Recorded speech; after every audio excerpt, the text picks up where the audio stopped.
Oui, c'est ça, parce qu'en fait, j'ai fini sur les relations. J'ai tellement accéléré.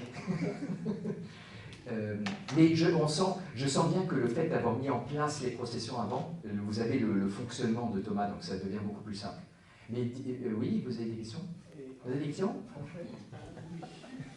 C'est la question. Quoi? Vous avez des questions? Il y a encore des trucs qui ne sont pas clairs. Et du coup, j'arrive vraiment à mettre ensemble, Dieu ne pourrait pas faire autrement, et il n'y a pas de nécessité. D'accord. Parce que, je ne sais pas, pour moi ça coince.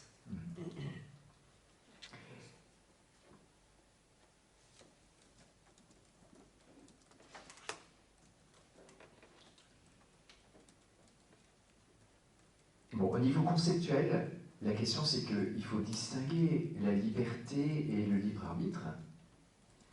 C'est-à-dire que le libre arbitre, c'est la capacité qu'on a de dire oui ou non. Et dans un être humain, c'est la condition de possibilité de la liberté. Mais la liberté, ce n'est pas la capacité de dire oui ou non, c'est la capacité de faire le bon choix qui va nous accomplir. Alors je sais que ce n'est pas souvent le cas. C'est pas comme ça qu'on pense à la liberté la plupart du temps, parce que la plupart du temps, on pense que le libre arbitre. Mais la liberté, c'est la capacité de faire le bon choix qui va nous accomplir. Et Thomas dirait, en Dieu, alors il y a de grosses discussions, est-ce qu'il y a le libre arbitre en Dieu et tout ça, et je ne veux pas rentrer dedans parce que c'est très très complexe, parce que c'est très complexe de pouvoir penser le libre arbitre d'un être qui sait tout et qui est éternel. Est-ce qu'il peut dire non, oui, ça.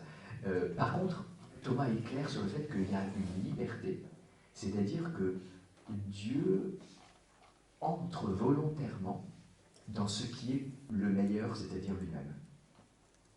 Et malheureusement, l'analogie la moins éloignée que je peux donner, c'est vraiment, par exemple, cette question du genre pour un être humain. Quand on est un homme, la question, c'est pas de dire oui ou non, la question, c'est de dire oui. Et ça, c'est la vraie liberté. C'est pas toujours facile, ça dépend des personnes, ça dépend des histoires, mais la vraie question, c'est de dire oui. Et c'est pas une contrainte. Ou justement, mieux on le vit, mieux on voit que c'est pas une contrainte. C'est plutôt le lieu de notre épanouissement. Le lieu où on devient soi-même. Mais ça suppose de ne pas confondre liberté et libre arbitre. Et donc, il n'y a pas de nécessité au sens de contrainte.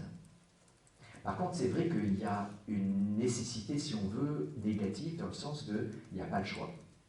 Dieu n'a pas le choix. Mais il entre complètement volontairement là-dedans. Chez Balthazar, il y a une chose très belle où il va appliquer ça au Fils. Il va dire, est-ce que le Fils participe à son propre engendrement? Et Balthazar dit oui. Donc, Thomas dirait non, c'est la filiation passive. Mais Balthazar dit, mais oui, dans le sens où il dit oui. Il accepte d'être engendré. Il accepte d'être engendré. Et c'est un acte aussi puissant et aussi participatif que d'engendrer. C'est pas le même. Et du coup, dans un sens, on pourrait dire ça, Dieu, en étant lui-même, accepte d'être lui-même. Et puis c'est même plus positif que ça. Il y va complètement. Il y va complètement. Et du coup, les processions ne sont pas des contraintes. Mais ce n'est pas des choix d'un libre arbitre. Là, et pour Thomas c'est très important, le choix du libre arbitre de Dieu, donc il y a du libre arbitre en Dieu, c'est de créer le monde et de faire alliance avec les hommes. Et pourquoi c'est si important? Parce que ça montre que la création et l'alliance n'est pas obligée, que Dieu l'a choisi gratuitement. Et donc que la relation que Dieu a avec nous aurait pu ne pas être, mais qu'il l'a voulu, complètement gratuitement. Et ça, c'est une forme d'amour extraordinaire. Et Thomas veut assurer cette forme d'amour pour la relation entre Dieu et l'homme. Il n'a pas la même forme d'amour à